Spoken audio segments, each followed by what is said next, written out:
That's just, I'm just letting someone else in there from the waiting room and then we'll get started, Deirdre. I have one person texting me saying she's having difficulties. Caroline in the waiting room there?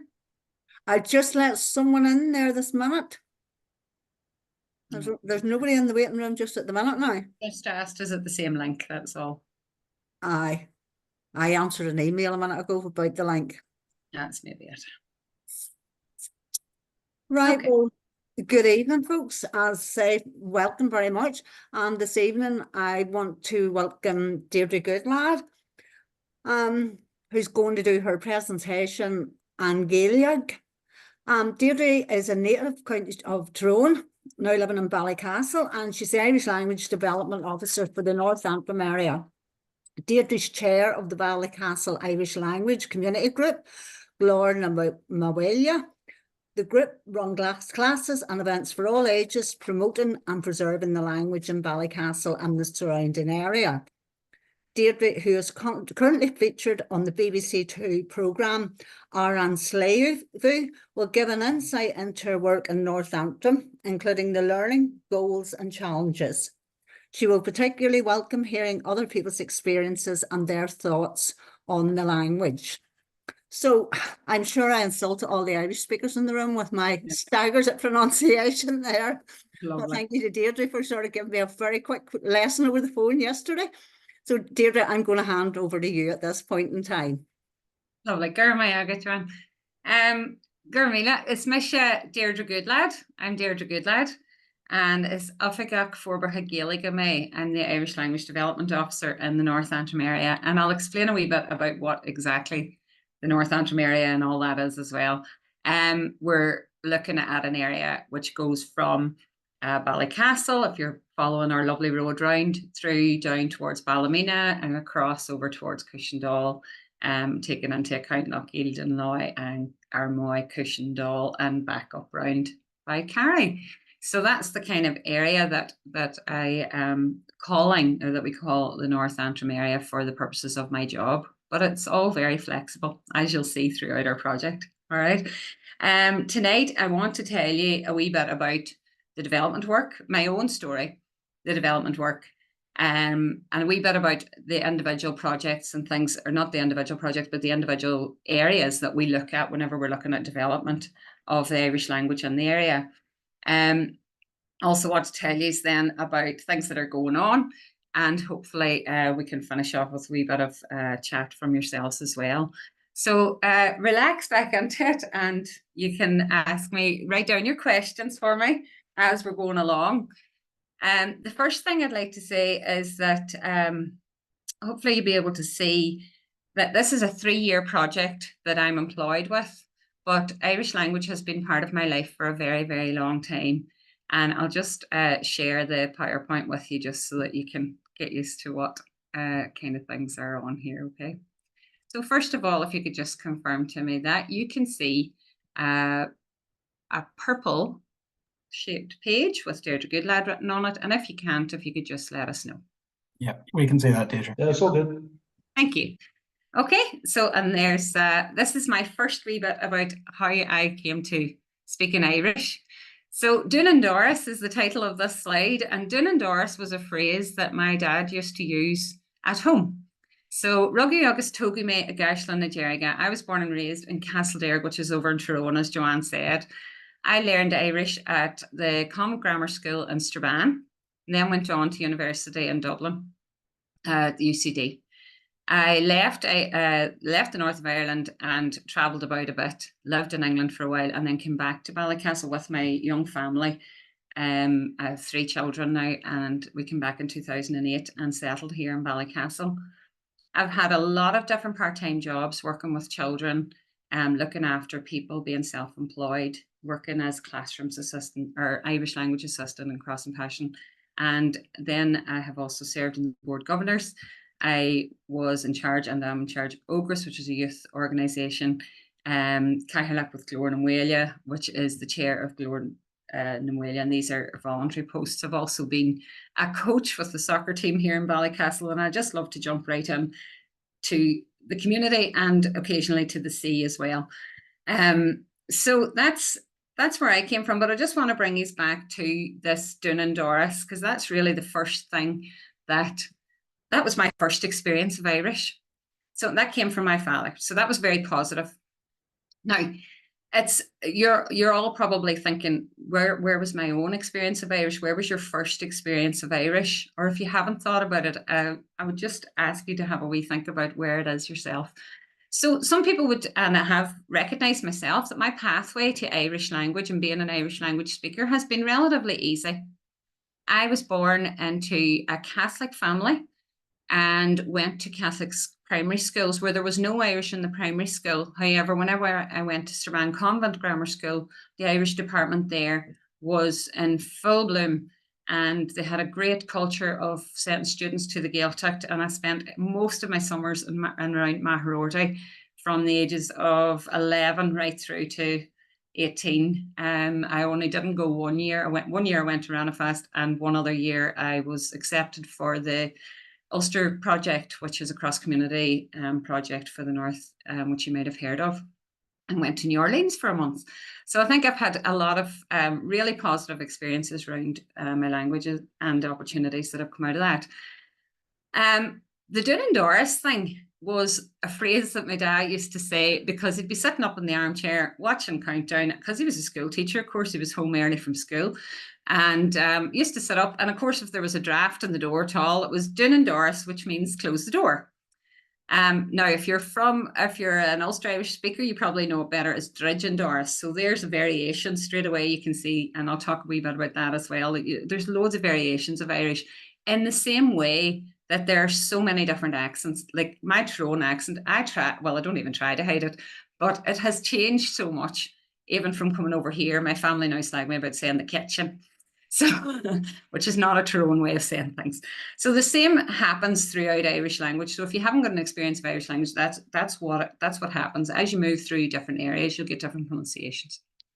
So what my dad didn't realise back in the day was that by saying Dún and Doris, he's incorporated one of the things that we use, one of the processes we use to help families who want to introduce Irish into their families, which is swap it out. So whenever a young family wants to use Irish, or anybody wants to use Irish in their family, we use swap it out. And all you do is you learn a wee phrase like Dún and Doris for close the door, or maybe Maji Maoile, which means good morning. I know a lot of families now who use slan to say goodbye. And this just means that you're using your Irish on a daily basis and you're enjoying it, and your children are getting the chance to hear it in a very positive way from their families from the start. So that's where my Irish comes from. Just moving on then to, so have a wee think about your own Irish experiences. I do know as well that an awful lot of people have a very negative experience of Irish language. It's the nature of where we are, where we live, and how our education system was, as well as everything else. I know people who have come to me in class, and the only thing they associate with Irish language is violence from teachers, that it was beat into them. We have people who think I have had every comment under the sun given to me, and that is facing adversity with any language, as to what meaning it has in our community, where it is, how it's valued, how it's looked at.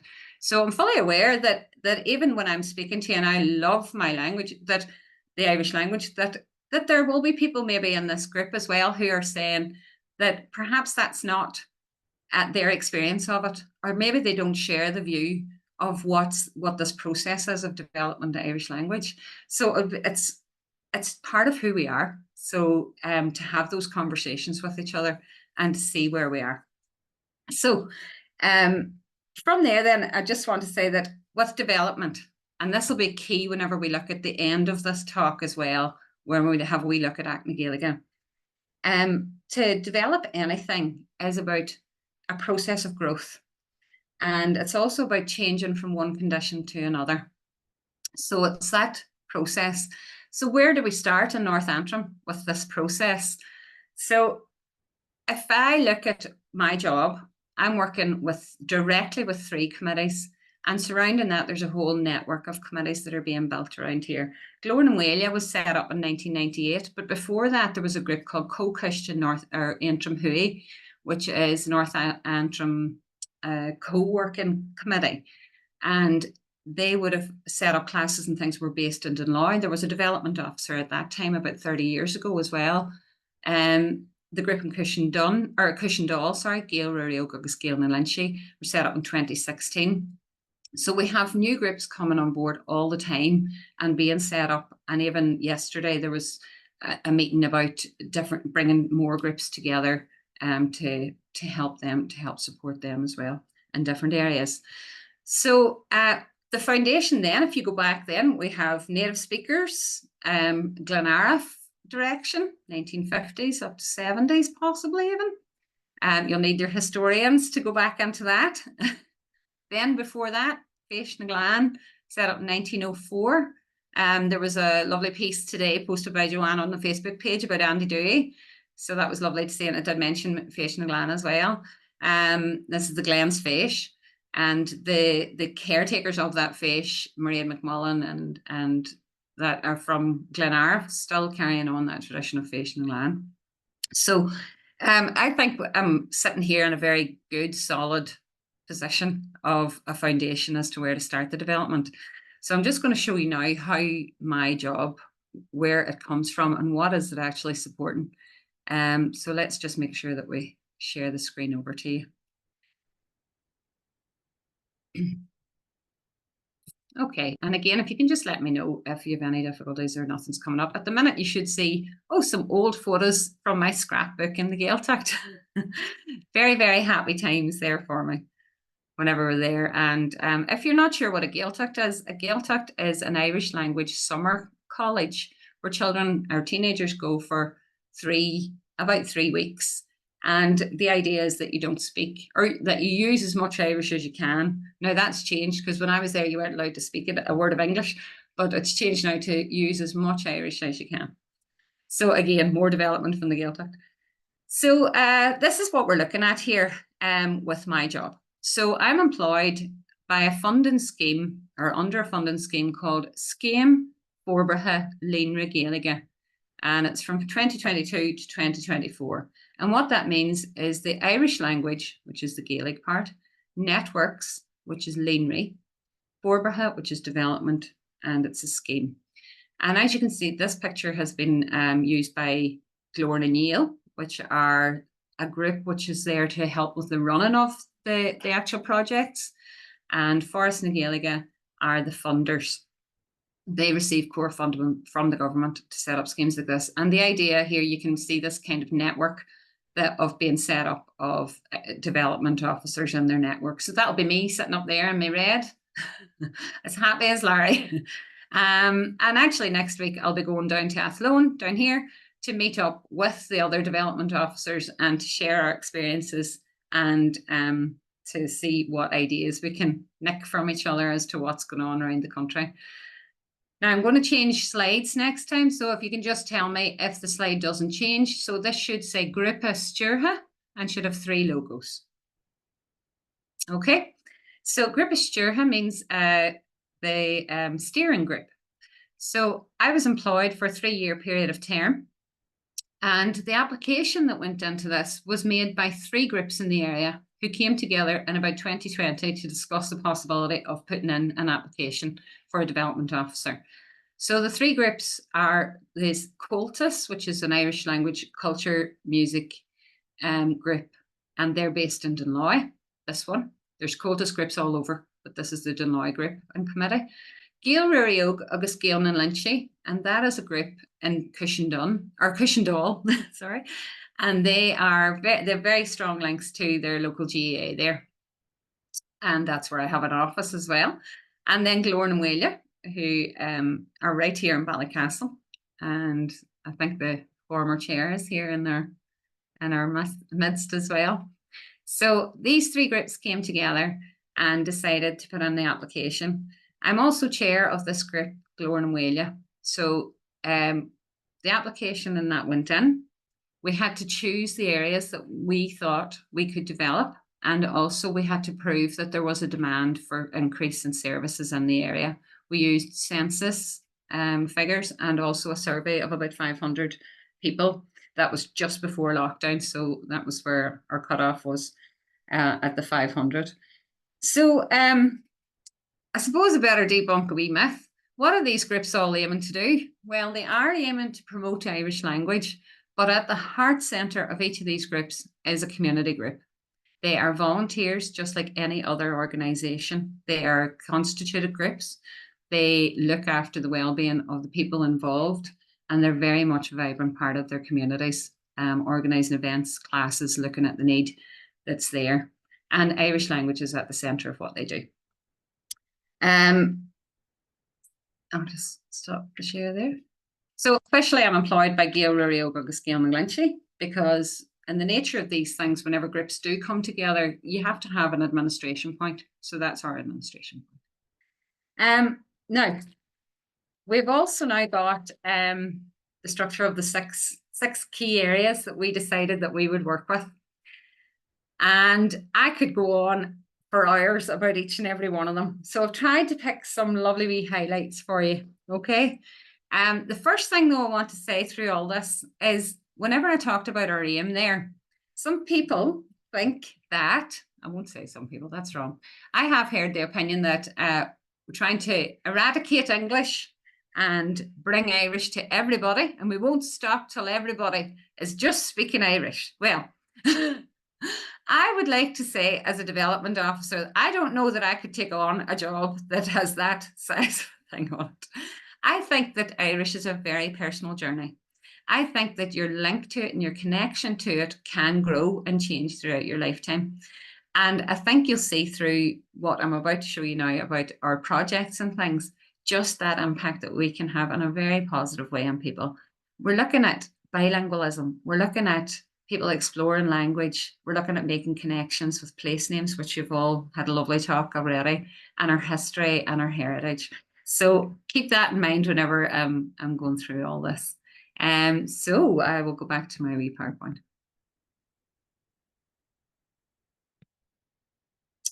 So if you can see now, you should be able to see 6 boxes, and these describe the areas. So they are the education system, early years services, services for young people and others, other learning opportunities, social services and pastimes, and the status of Irish language in the area. So whenever we're looking to develop these areas, the first one that we're looking at here is the Chorus Educhus, the education system. So the obvious one then, I suppose, is that here in Ballycastle, we do have an Irish language school, Ghaeilge and Causeway. This is a primary school, and many of you are aware now that there is a secondary school in Dungiven as well for Irish. That would be our nearest Irish language secondary school. So aside from travelling to Dungiven, the options are limited after you leave P7 as to what you can do with your language, which is why you'll see further on with our youth work why that's so important to us to provide something for these kids who have Irish language. So we support the PTA at the Ghaeilge. We help with their marketing and events and things. There's always lots of fun. I'd even got to dress up as Princess Taisy one year at a festival. Then we also help with primary schools. And the primary schools now is a very interesting one. Primary schools that have, that are English-speaking primary schools have expressed to us a real interest in doing more Irish. Now, I think a lot of people will be aware that the funding was cut for peripatetic language teachers about 4 or 5 years ago. This was a scheme that allowed a school to choose a language for their children to learn, Spanish, French or Irish and that. So that funding was cut. So, but the demand is still there for other languages in primary school and also for Irish in primary school. So thankfully, as I said, I'm developing things, but I'm not on my own by any stretch of the imagination. So we have Ghaeilge who work with education in throughout Ireland, promoting education in Irish language. So they have a new scheme called Scoil Spreagtha. And just to give you a wee flavour of can everybody see a navy box? I hope so. It says to a couple of foco. Skull Spraga means the encouragement or school of encouragement. This is a new accredited scheme to encourage promotion and use of Irish in the English language or English medium primary schools. And it was launched by Ghaeilge, Culturelani Canon, which is in Derry, Londonderry, University of Ulster, and Forest na Ghaeilge. So Skull Spraga has been a lifesaver for me with regard to helping schools who come to me to ask, what can we do? What can we possibly do with our kids? What resources are out there? Because this scheme actually provides the resources for me. But let me just wind back to what happened last summer. Last summer, this scheme was launched with the intention and the aim of 10 primary schools signing up to be part of this new scheme. Over 80 registered for this by the end of August. So they're working then straight back to the drawing board as to how they were going to fund it, how they were going to support 80 odd schools when the initial project was for 10. And since last August, when the application for this closed, like for example, in this area, I have 2 schools that are registered with Skull Spraga officially, and I have 5 more who want to take part in the scheme. So the demand is high. So I leave that to Ghaeilge because I can't take on the whole world. So Ghaeilge will work on that, and I will work on helping schools to access this, and I'll use the resources that are out there in order to do that in our primary schools. The next area then is supporting secondary schools who have Irish on the curriculum. I used to work as the Irish language assistant in Cross and Passion. I absolutely loved it. I used to work with the past pupils of the Ghaeilge School. We had nice small groups, classes. It was lots of fun, and it was so good just to see how much growth can happen in Irish language throughout the secondary school years, with that maturity of thoughts, and they want to learn how to speak and debate and all those skills that we learn in English in secondary school. To have these kids and to watch them grow and learn in Irish was just fantastic to see what happens. Then the other thing that we have to do with our support is actually to support schools who don't have Irish on the curriculum. This is part of our 3-year plan. So I think that the most important thing that I can do here is to make sure that everything that I reach out with is positive, that people feel welcome to come to me and say, Deirdre, we'd love to try something. Well, we can try it. There's absolutely every stage of development is about bringing a change that people want to see. So there's a 2-way process here. I can approach schools and say, I'm here. Would you like me to do something in Irish with your school? Or the school could approach me. So I think personally, and what our steering group have done is basically to combine that.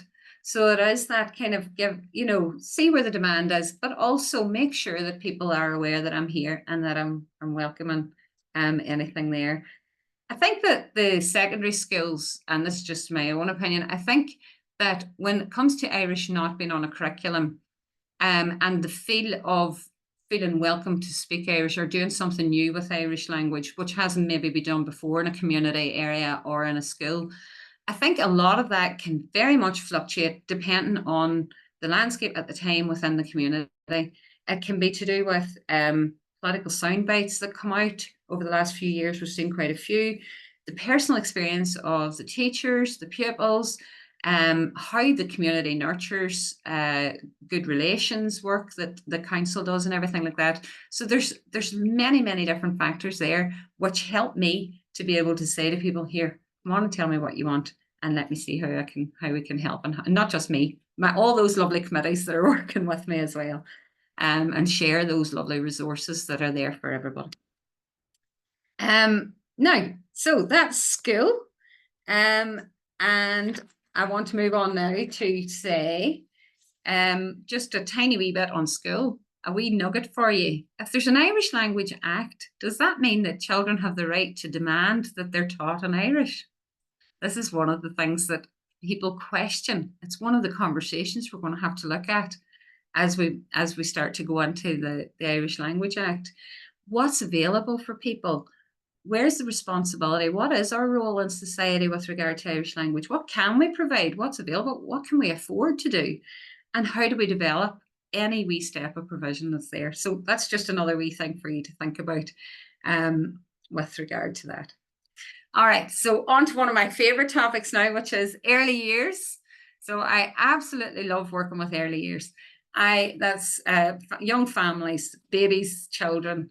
I went back after uni, whenever I was living in England, I went back and did an MVQ level 3 in early years childcare and education so that I could go to work in nurseries and stuff. I ended up setting up a wee self-employed part-time business doing music and movement in England. And then whenever I brought it over here, there was a wee bit of a demand for it to be done through Irish. And I thought, oh, I can do that too. So I was delighted to have another string to my bow. Now, what do we do with Irish language with the early years? So we all would love, if we're learning any language, oh my goodness, wouldn't we just love to have the brain of a little baby? Because the baby's brains are just amazing. They are built for learning language because they have to have it to survive. It's much easier to learn a language when you're young, but it's not impossible when you're old. So remember that as well when you're older. It's very much about what the parents want, and it can be a gift to give your child a second language that maybe you didn't have.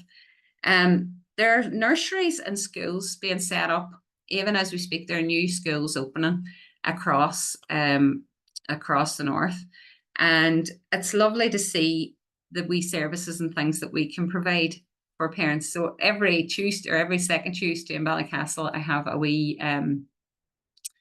I have a group that meet in Ballycastle here, and then on a Friday morning we're over in Cushendall with Rory O'Gany, which is the wee babies there, and the numbers are rising with new families coming in all the time. But one thing that I want to say here about my job at these, or my role at these, and the committee's role, is once again, it's not just about promoting Irish language. Anytime you're out working with the community or working with children, you're working with individuals who have their own needs and their own health and their own well-being to look after. And one of the things that you cannot, and that we have, and we wouldn't even try to separate, it goes hand in hand, is yes, I'm working to promote Irish language, but at the heart of what I do is working with families, promoting the well-being of the mothers, the dads, and the families that attend these groups.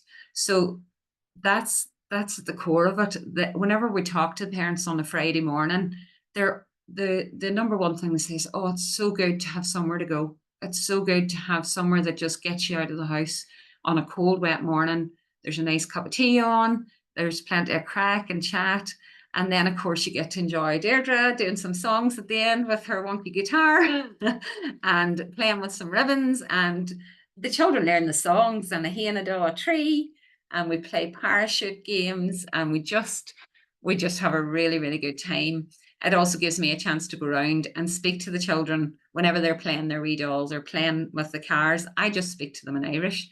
The parents are looking at me going, you know, they don't know what you're saying. And I'm like, but do you know that they are hearing every word that I say? And they can, and they do. And it's so rewarding whenever they turn around. And I mean, some of them by after a few weeks of speaking to me will say like Slán, Deirdre, Slán, which is your goodbye. And the parents can pick it up then as well because their children are keen to do it. So just to remember there that whenever we're working with any of these age groups, that we're working with communities and people. All right. So it has to be accessible, open and welcoming to all. And that'll bring me on now to what we do with our youth work and our teenagers. So, oh, the joys of working with 8 to 18-year-olds. They are good crack. I work with a Club Oiga here in Ballycastle, which is an Irish language youth club, Irish language medium youth club. And again, you're looking at something that has been set down in the rights of children by the UN, which is to have the right to speak your minority language, which is why we're allowed to open a language group, a youth club funded by the Education Authority and other schemes in order to provide a service specifically for children who have been to a Ghaeilge school and who have Irish language. So it's lovely to be able to provide that for them. What we're doing here, anything with preteens and teens, I always think it's leading up to something. It's always leading up to something. There's always a lovely potential there with them. It's opening doors, getting their voices heard. And if you look at the core values of what youth work is, It's a voluntary relationship. It's informal education. It's looking at the rights-based learning and the programs and things that we can help with to support the needs of the kids who are in our groups. Now, in the recent meeting that I had last week, or the week before, was over, no, a couple of weeks ago, I was over in Limavady. The Education Authority youth team over there put on a lovely kind of meeting session for anybody working in the youth sector across or receiving EA funding, Education Authority funding. So I went over to it and we were looking at the assessment of needs. Now the priorities areas across the world for any child, not regardless of Irish language, was that we needed to provide warm, safe spaces.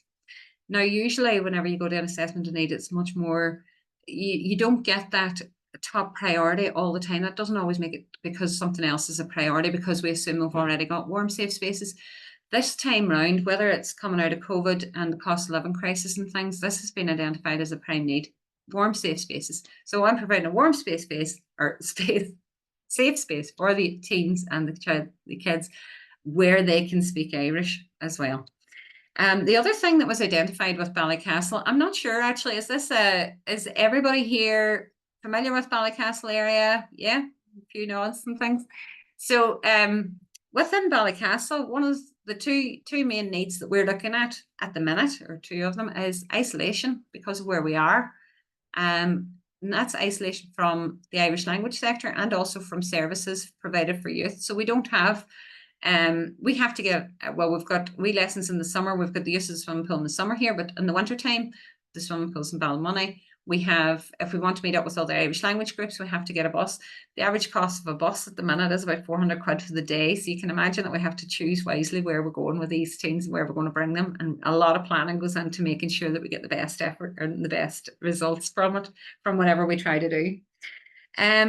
One of the other things, other than the isolation, was and this has come from my own group, a fear of their environment. They're frightened of being outdoors, they're frightened of the dangers of the sea, the roads, being without phone contact. So this is just a wee aside outside of Irish. This is about something that maybe we can do something about. Can we impact with these groups? So we're in the process of applying for a children in need application. So that will of course be an English language application, but it's because we're addressing a need. So regardless of the fact that we're doing it through Irish language, we'll obviously put that in as well because it's one of our key priorities. But we're also going to hopefully get from that some sort of outdoor pursuits to help address that need for engaging with the community and with the environment. We've also taken part in lots of different projects over the times. Now, I'm going to show you a lovely wee community video now because I need a pause, and I am going to hopefully show you a lovely wee video to show you a wee youth project that we did last year working with Rathlin Island, Rathlin Development and Community Association. And it is a project that we did with Sustrans. So sorry, I've just gone into the wrong one. So Sustrans is sustainable transport for Northern Ireland. Some of you may be familiar with their cycle routes and things that they provide around the area. So we decided, whenever they reached out to us through a local environmental group, we found this information and we decided that, we'd love to be part of this project. And it was to paint the milestone down at the harbour. So I'm going to have a go at sharing this. I'll just return it back to its beginning. It's 1 minute and 22. So I will stop talking for a second now and hopefully you all have some lovely sound here and can see this project.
Lovely. Now, I hope you were all able to see that. There seemed to be a few glitches on my side. So what that showed was an Irish language group of teenagers working with teenagers from Rathlin and also working with Rachel from Sustrans to do something good for our environment. So if you're down by the harbour in Ballycastle and you see that lovely work of art, now you'll know what it's all about. And our intention is to put a QR code to it and launch that to the YouTube video, which is out released by Sustrans. So the next thing I want to show you is another wee trick that we do with how do we teach Irish to teenagers who are learning Irish at secondary school. Well, we have lots of common Gaelic, and actually we've received quite a bit of funding this year to run these programmes.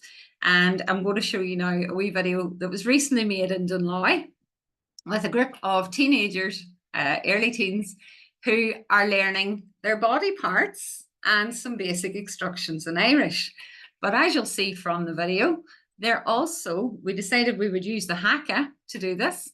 And we had a lot of conversations opened up about the Maoile traditions, about rugby, about working in communities and understanding things. So I'll just show you how the haka goes with this learning your body parts and see if maybe it'll inspire you to think, I could learn Irish if it was done like that. It is certainly not how my daddy was taught Irish at school, and probably many of you there as well. But let me see if I can get you the haka. So this one I can't make full screen because the video won't work with it. But if you can just see a group of children here. So you can see here, I've just said my learning goal was to learn the body parts and some instructions of Irish, but what else happened? Rugby, the haka, the Maoile tradition, conversations, new experiences, teamwork, respecting other cultures, understanding people and place. It is endless learning. And you know what? It's not, oh, there's the wee press play now. Okay, so hopefully you'll have, oh, sorry, we'll just double check. It's worth taking the time to double check that you have the sound. Yeah. Okay. So prepare for yourselves for a haka.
Now, would you all go to Irish class if you were all to sit and do the haka? Could I get everybody in through the doors? So that is the kind of thing that we get up to. Now, I always say whenever I go to do anything in Irish as an Irish language activity, the best activities that I can organise are the ones that I could nearly write a book about, the benefits of them and how positive they were for each individual, from their Irish language that they've picked up, their confidence in speaking. And then the second thing is I could write another book on our need to do more for every single individual in the group. But that is development. I just want to draw your attention now, lastly, to the Wales. Let's go across the water now to see Wales and what have they been up to. So maybe there's some people here from Wales or who speak Wales or Welsh even. So whenever we're doing youth work things, we are providing a service through Irish language, and quite often throughout the year we'll try and meet up with other groups who are also Irish speakers. But as you saw from our Sustrans programme, the door's wide open. We work with everybody. So the language is a key priority for us to provide, but it doesn't close a door if something's through Irish or through English.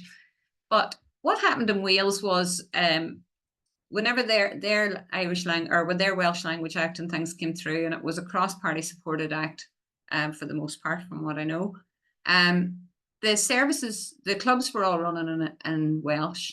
But what happened then was every time they went to do something really good, like rock climbing or abseiling or canoeing or going to an outdoor play centre or going to any of these things, that actually those services were provided in English. So what happens when a group of Welsh teens go to a service and an outdoor pursuit centre and it all happens in English? They have an absolute ball. They really love it. All right. But now I want you to picture the same thing if, and what the Welsh system recognised was by investing in services to provide that actually they could target a lot more, there would be a lot more benefits for the young people from that. So whenever somebody comes along to an Irish outdoor events thing, they're greeted in, well, with Irish, it would be that they're greeted in Irish, that the activities are instructed in Irish, then they're learning a new skill at the same time as being able to learn that new skill through Irish. And that leads to more connection to the language and to the community. And it gives that sense of belonging. It also can empower a child to have their voice heard, to feel like, wow, this is amazing. I'm interacting with other adults here that I find really cool, who are really good instructors. And they speak my language. They speak this language as well. It's not just me. And that's the thing about a minority language, is just getting that a wee cross to the teens. It's not just you. You're not up here in a bubble with the only people in the country speaking Irish. You're very much a part of something that other people are also very proud of. So we're very lucky in this area that Antrim, which is over Mahara, have a wonderful setup now with at least 3 activities done through Irish. So this is us going off orienteering and playing in the shelter building. They had to build a shelter, and you can see there the crack, of course, with teenagers is that they had to pour water over the person in the shelter to see how their shelters were working. Tag archery, I have to say that our poor Marcin, our leader there, got a few hits. They were supposed to be aiming for the yellow, and the tag archery was great fun for everybody. And they also did orienteering, and that takes place over at Drumnaff Nature Reserve, over in Maherfeld, or over in Mahara. And you'll be able to see some of the things. And one of the things that we always end up doing, no matter where we bring our children, teenagers, whatever, everybody always wants a good feed. So the first picture here shows us last month we were on Rathlin Island, or sorry, earlier this month even, we were on Rathlin Island, and that's us having a lovely breakfast in McQuaig's. And then over here we're at Incarn, where they're all getting their lovely burgers and chicken nuggets and vegetarian food there. And this is the babies down in Ruriogini on a Friday morning, having a little birthday celebration with some fruits and food there too. And at that time we would normally do a wee story and things. So it's always good fun to have some food. We love a good bit of food. Now, that's where I'm going to leave you with the young people. And then I'm going to go on now to what we do with our social services and learning opportunities. I'm going to group all this together. There's so much of it. There are conversation circles, classes and things. The classes is traditionally what people think of whenever they think an Irish language development officer. What do? Do you just set up classes? Do you just teach classes? So I still teach 1 class a week. I do 2 classes a week. I do an hour on a Monday night teaching a GCSE class of adults, and on a Wednesday night I teach a beginner class over in Dunloy as part of my work in Dunleahy. I love teaching adults Irish. It's so much fun. Nobody remembers a thing from one week to the other. I can't tell you. They'll road me for saying that. No, it's a lot of fun. And I have to say, my oldest student is now 82.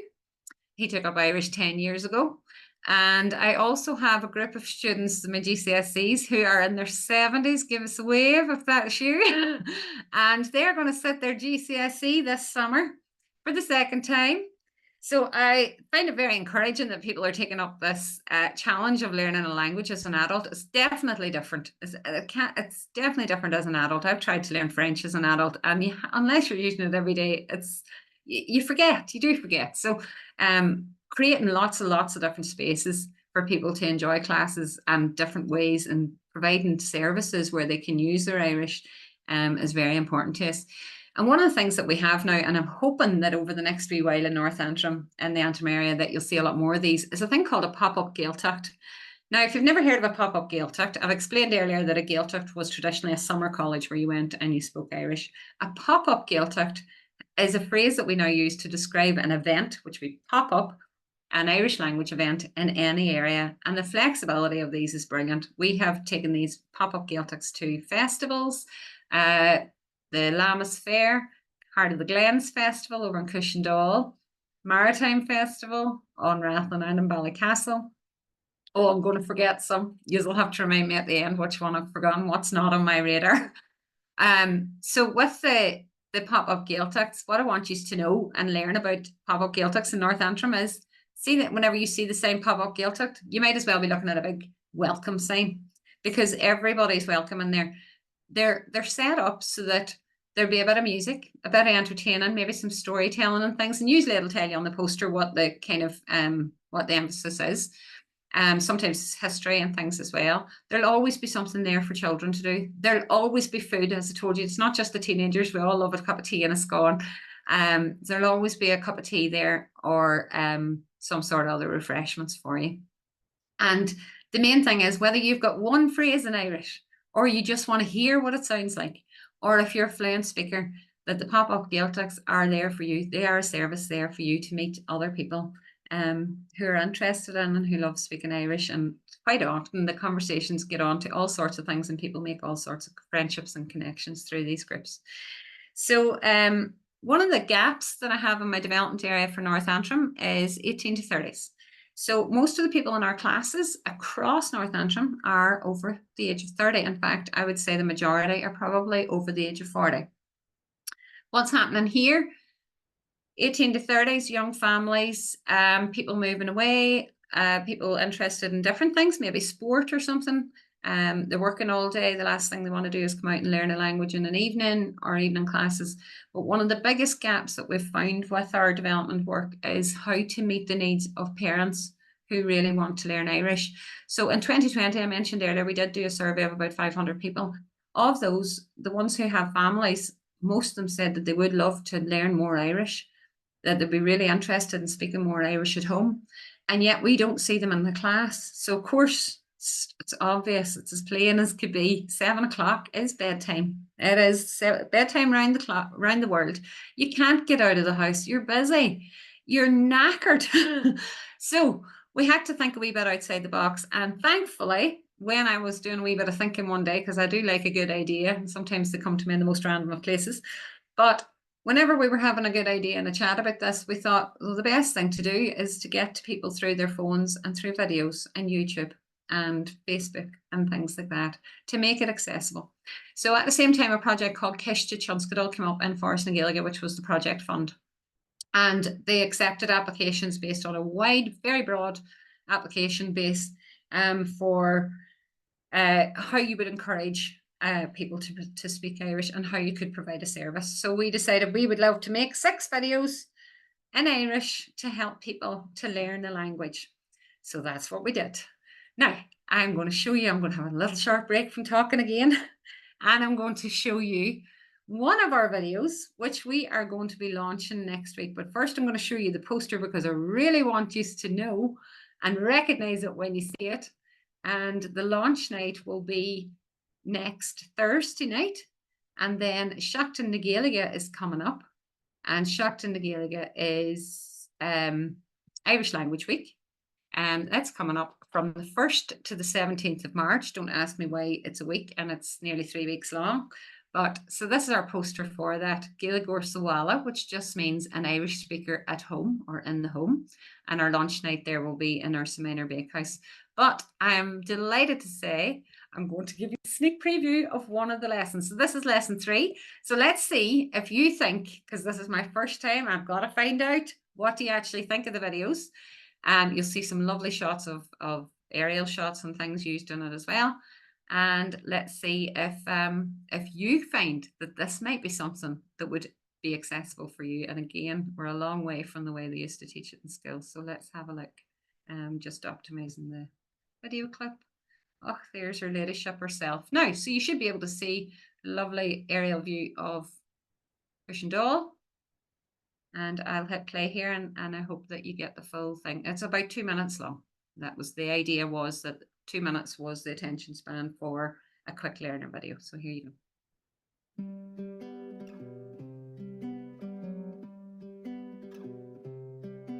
Ghaeilge, it's Misha Deirdre, and I'm the Irish Language Development Officer here in the North Antrim area. These short videos are designed to help parents to learn a few useful phrases as Ghaeilge that they can use with the family. Bahantanga, Lorch. Try these when helping with homework.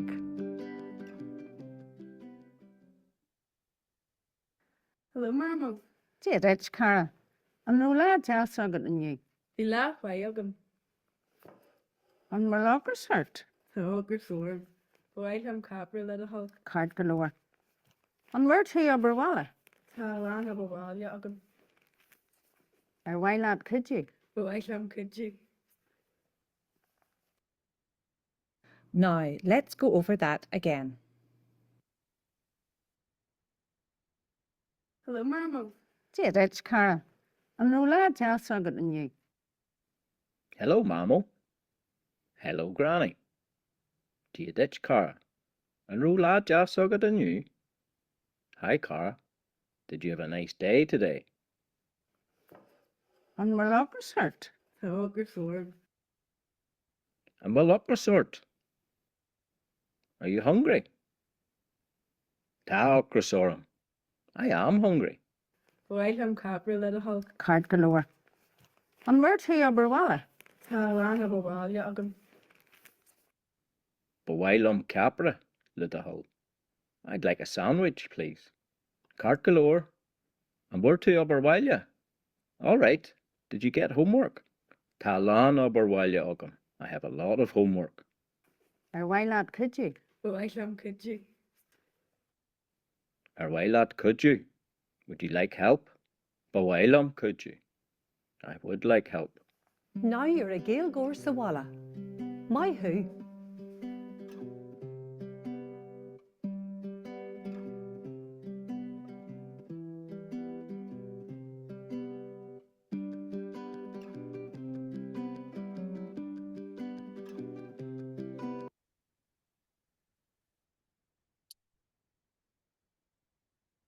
And an absolutely stunning view of Loch Arima there at the end. If anybody's ever seen it from above, it's absolutely stunning. Did we get a thumbs up for our videos? So, I'll be testing you all at the end to make sure you all know the words for homework and a sandwich and hungry. Now, so that's the wee videos that we're hoping to do. Now, the one thing that's really special about these videos, and one of the reasons why we got the funding, is because they're the first videos that have been made using Glens, solely Glens of Antrim Irish speakers. So if you've ever been on an Irish language journey and you maybe tried Duolingo and tried different videos and things, you'll find that the accent, you're wondering, how am I supposed to pronounce this with my accent? So the joy of these wee videos for North Antrim, particularly for North Antrim people, this is before they go viral around the world and everybody learns Glens Irish, is that they are showcasing what we sound like. So, and there's different people in different videos, different wee scenarios about the morning and things like that there. So we thought that was a great idea to try and help service that need. So that's another stage of development. We will watch this space to see what happens next with it. And that's one of the joys of working with Irish language in the area, is you just don't know what opportunities are going to come up. You have your plan. We're going to work through the plan. We're really going to try and target the areas that have said to us that they want our help. But we're also always open to those new opportunities that come up, like somebody comes to us with a great idea and we think, you know what, let's discuss that a wee bit more. Let's assess the need for it and let's go for it and try and get money for it. So that is our the Ghaeilge Sawala, and I've talked to you a wee bit there about services and classes and things as well. In the Ballycastle area, one of the big things that has happened in the last couple of months, actually last August, last summer, was the purchase of an Irish language centre in Ballycastle. So I have a wee picture here. If you're familiar with the area, you'll know that it was Haughey's building, and it was purchased by a charity group a registered charity called Pobble and Cashel, who are another Irish language group here in Ballycastle, and they would have been involved with setting up the, I'm just moving the slide, sorry. They would have been involved with setting up the knee skull. So they've been around for a long time here. So there. So this is in Cashel now. So the front of it has been done. And lots of people have lots of questions for me as to what's happening next. So let me give you a wee insight as to what's happening next. Most of this building, or a lot of the different wee parts and aspects of this building, are listed. It is a very old building, and we really want to respect that and bring that to the fore whenever anybody's coming in to look at it. So An Cashel, the front is done.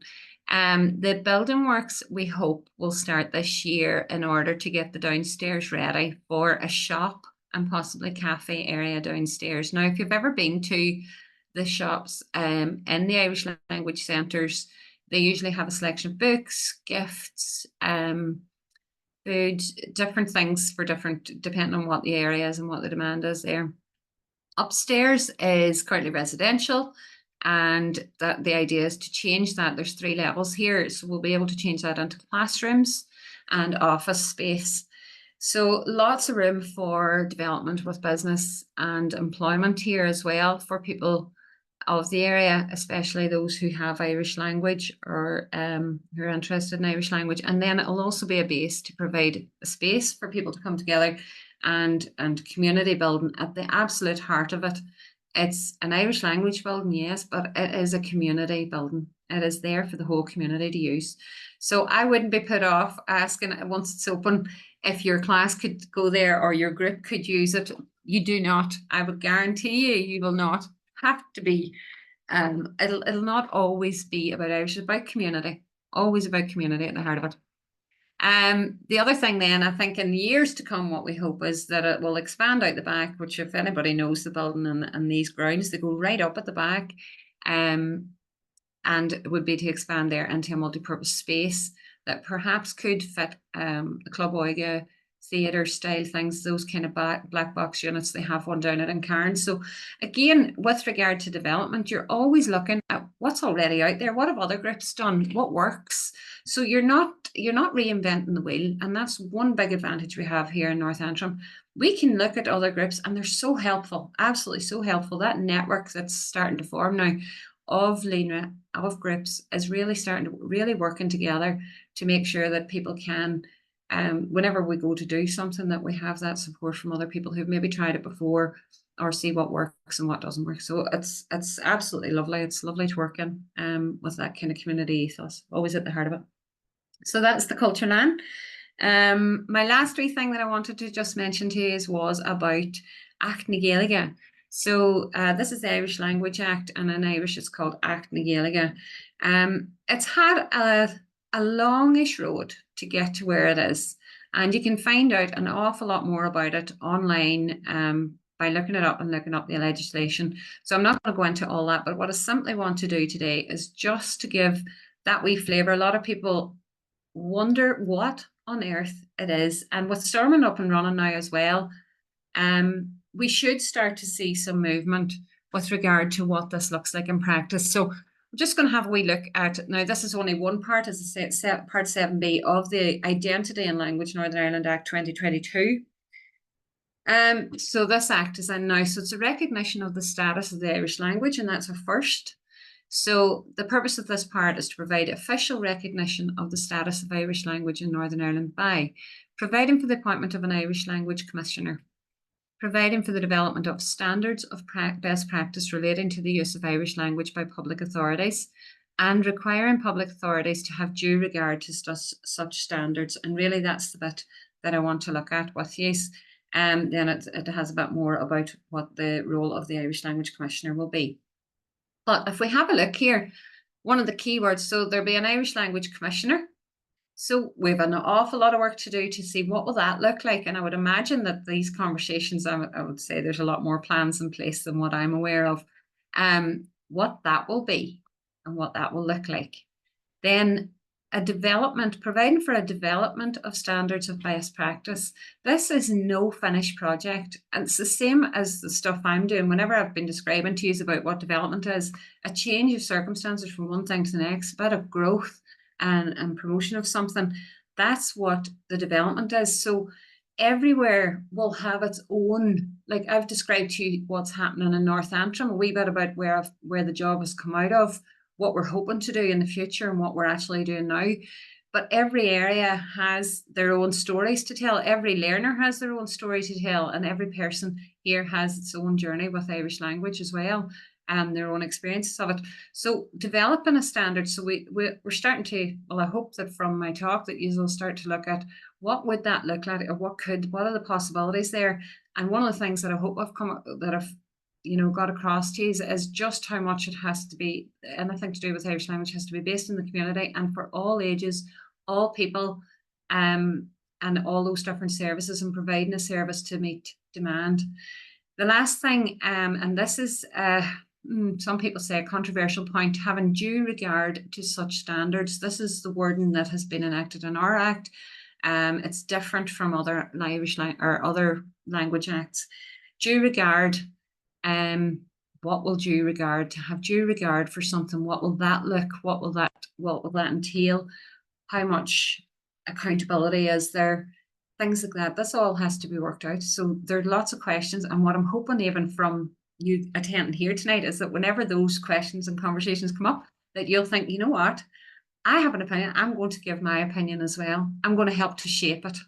I'm going to help with that development. I'm going to let them know what I think, and what I feel, and what I would like to see, and what I need, what services I want. All right, so that's your job for that. And I think that's it. I am going to finish now with something that a little bit of kind of my wee poetic bit. I always have the mantra, especially with development work, especially in those early days when I just felt like it was an endless ribbon. There was no end to this, that feeling of never being done. And I always like to get things nice and tidy. And my mommy's there, and I'm sure she's delighted to hear that I'm always getting things nice and neat and off in a wee box. And a big tick, done. There is no done in my job, not ever. It is constant. So one of the wee things that I take with me every day is it's a prayer, but it's also just a step along the way. We're only ever a step along the way. My next steps will take me along the plan that we have set out in our year plan for 2024. But it will also bring me opportunities which are not in the plan. And as an example of this, and some of you may have seen it, and Joanne mentioned it at the start, would you ever have thought this time last year that this would be one of the pictures available on the BBC iPlayer, of all things? Let me just see if I can get you back to it. It seems to be jumping about here a wee bit. There you go. That was a shock. When that came up on the TV, I thought, wow, how did that even happen? So you can catch up with the show on BBC iPlayer, and you can hear a wee bit about my story and a wee bit more about the work that I do. It's also available on different networks and things as well. But that just shows you opportunities will come in that weren't in the original plan, but if they're there, we're all set to take them. And I'll do my best to bring more opportunities to yourselves. Try and remember whenever I'm talking to you here that I am not on my own. I hope I've got that coming across today. I have committees and steering groups and friends and classes and such a good support network around everything that I do. I have help from public authorities, from the Education Authority, from Forum na Nóg in Belfast. There are lots and lots of groups out there that support what I do. Who am I? I am just like the Irish language. I have people who inspire me and who encourage me. I have people who pick me up when I'm down. I have people who give me my rights, who connect me, and who want me to be here, alive, visible, valued, and a valued part of the community. The end. And Jerry. Sinead. Right. Now, Thank you, Deirdre. I know you're just itching for a lot of questions to be thrown at you at this point in time. So Go if for it. anyone has any questions for Deirdre, now's your chance.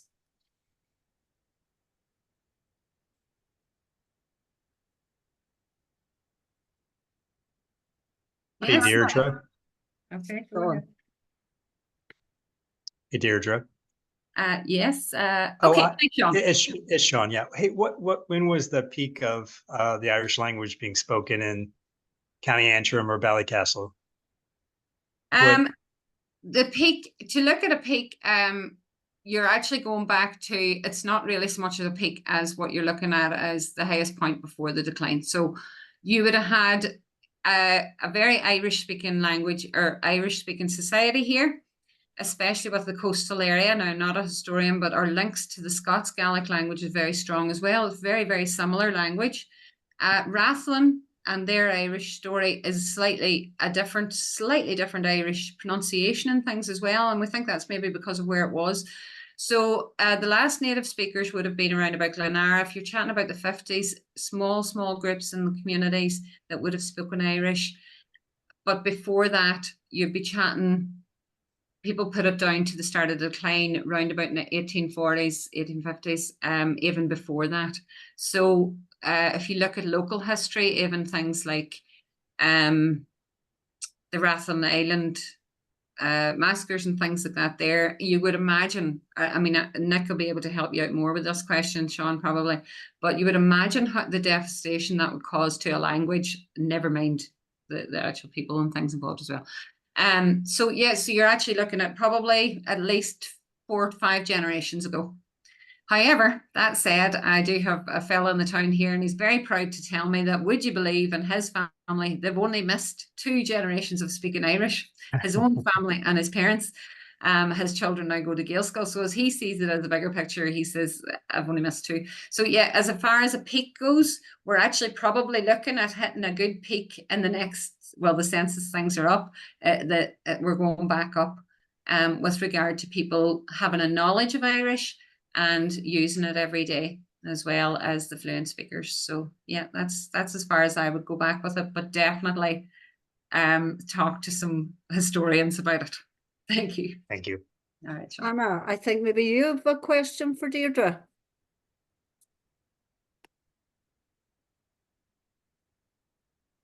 Díodíh agus Díodit Deirdre Moihu agus Moihu on Marie.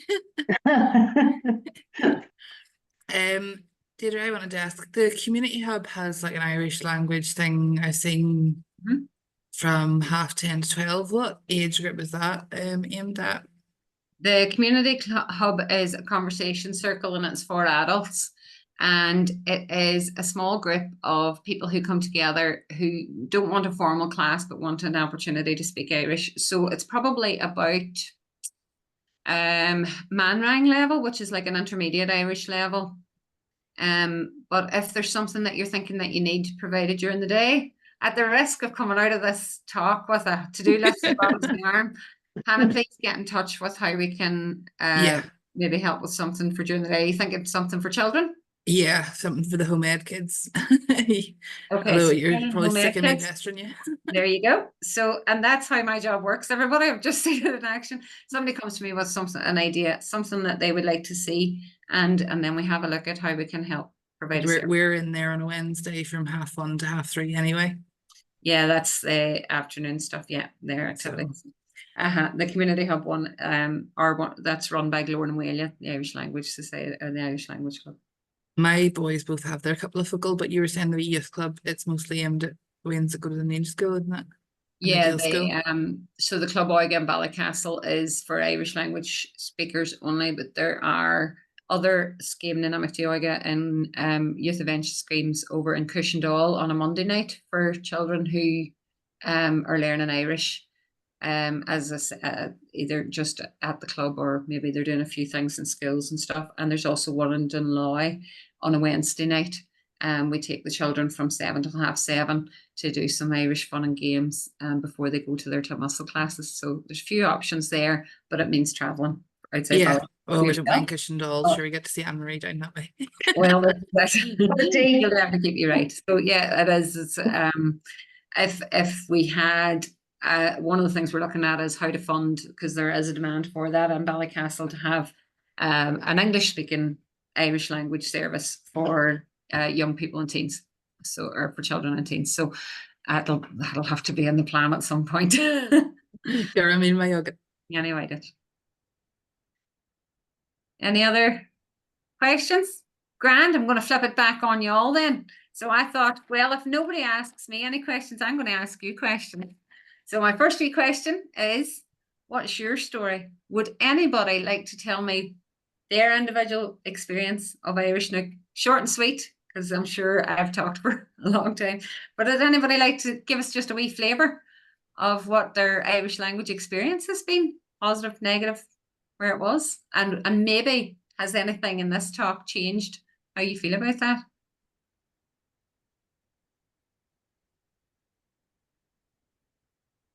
Okay, I'll go, Deirdre. Go for it, Malachy. I grew up in Larne, and but we had our first experience of Irish was with a primary school teacher, Mrs. Daly, and she was from around Meath or Dublin. Now, Malachy, before you go on any further, I'm going to remind you that we're all being recorded here. Okay, so basically, so she introduced us to Irish, then we went to the Ghaeilge in Balcarach, and then I lost it I got away from Irish, but that planted a seed with me at that young age, and I come back to it like 10 years ago, and but it was just the seed had been planted in my mind by Mrs. Daly or Miss Daly, and just at the Ghaeilge as well. And I always meant to get back to it, and eventually I have got back to it now. So for the past 10 years, I've been learning, like, so. Excellent. That's Thank you. Thank you for sharing your experience of Irish. Lovely. Would anybody else like to share anything? Okay. Sure, bhfuil just bhálam sa just rud éigean ar ámar tá aithne go mar cuidas na daoine atá ar an video seo. So I know quite a few people that are with us here, and I would have Irish because I come from down south, but I think it's amazing since I came here. I'm here since 2008, and my home where I live in the south is actually a Gaeltacht area, and I have to say that I hear more Irish I Ballycastle ná mar atá le Cloisteáil I Glór faoi láthair, and I think that's fantastic. I mean, I went to the lovely bookshop up in Castle Street, and I did all my business as Ghaeilge, and of course we all know Rainy, and we're so looking forward to Hawheys. But Deirdre, tá alán Aberdeen tá good sa freisin, so just bhvalam cogardagus again of that, and made fun of the energy you've got is fantastic, and yeah, I think it's brilliant what's happening up here as Ghaeilge. You know, maybe it's because I suppose we're kind of fado, and this is like nua aimsire, but definitely there's a great fun of and a great energy here in Ballycastle, and I've noticed it since, you know, 2008. You said you came in 2008. I know, I was going to say you brought the energy with you. But yeah, and I want to compliment everybody here because it's fantastic. It's really great what I hear going on around me. So yeah, good night, lad. I have to laugh because I have a lot of learners now who the co-op is turning into their wee daily how to speak Irish, because they always bump into somebody else from class, and even if they only just say Gia Ditchka J Martatu, hello and how are you in Irish, it's just set them up for the day that they've used their Irish. So lovely. Anybody else? Just I thought I'd share a very, very summarized version of my experience with Irish. Yeah, So mine's a bit different, and I grew up in a Protestant household of Orangemen and Blackmen, and never knew Irish whenever I was growing up, and wasn't even knew it was an opportunity or a language to learn. And then I was in secondary school. I went to Ballyclare Grammar, and there was a substitute teacher came in one day from West Belfast. And we were learning about townlands and stuff, and she was the first person to say that Bally meant the town of. And I was like, excuse me? Ballia. And that was like my very first taste. And as an adult, now with children of my own, and after leaving Belfast and moving down to Ballycastle a decade ago, I was just like, you know, this is something I want to give to my kids, and it's something I want to have for myself. And I've learned a lot through Glór and Maoile over the last few years, and I'm really enjoying it. Thank you for sharing your story, Hannah. Lovely. Okay, Joanne, I take it that it's round about now that you finish off, is that right? Yeah. Yep, if everybody's finished asking. Yeah, if anybody else would like to share, yeah. Then the last thing then that I would like to say to you is I had 2 more questions down here for you to have a consideration. So something for you to take away and have a wee think about later. First thing is, what on earth am I missing? What is not on my radar? When you were listening to me tonight, what areas were you thinking, well, hang on a minute here, she hasn't done anything about this, or what's happening with this? What would you like to see more of for Irish? What groups do you think, or where you think I should be going? Because remember, my job is led by the community that I work in. So that includes you. So make sure that you let me know if there's anything. I'll leave my details with Joanne, and or you could just Google me. I come up. I'm so famous. If you get in touch with me, let me know what am I missing. What would you like to see more of? Or if there's something on this topic you think, you know what, I want to talk to you more about that. I want to find out a wee bit more, because I've only been able to give you a tiny snapshot, and I'm always aware that sometimes that comes out like a soundbite, and the context behind what a comment that I've said might be a lot deeper than what it is. The second thing is, what would you do first if you were the new Irish Language Commissioner? And as part of that, have a wee think about that statement, due regard for something, and develop on a best practice of standards, and what you think that could look like, because that's what it'll come down to. What will this look like? It's going to be shaped, it's going to be developed, it's already being shaped and developed to get to this stage. So have a wee think about that. It is a very important step last year when that legislation came in, and we'll see where it goes. It will affect me. It'll do lots of things in a very positive way, but I'll still be ticking on with classes anyway at the end of the day. Lovely. Thank you. Right, well, thank you very much, folks, and I hope that we'll see some of you next week again when Sean McMichael will present the last in our series of Fireside Talks for 2024, and he'll cover the history of Ballycastle's Castle Street. So, good night. And thank you, Joanne and Nick, for hosting me, and thank you for listening to me. Thank you, Deirdre. Where am I, Agaf? Bye. Bye. Bye. Bye.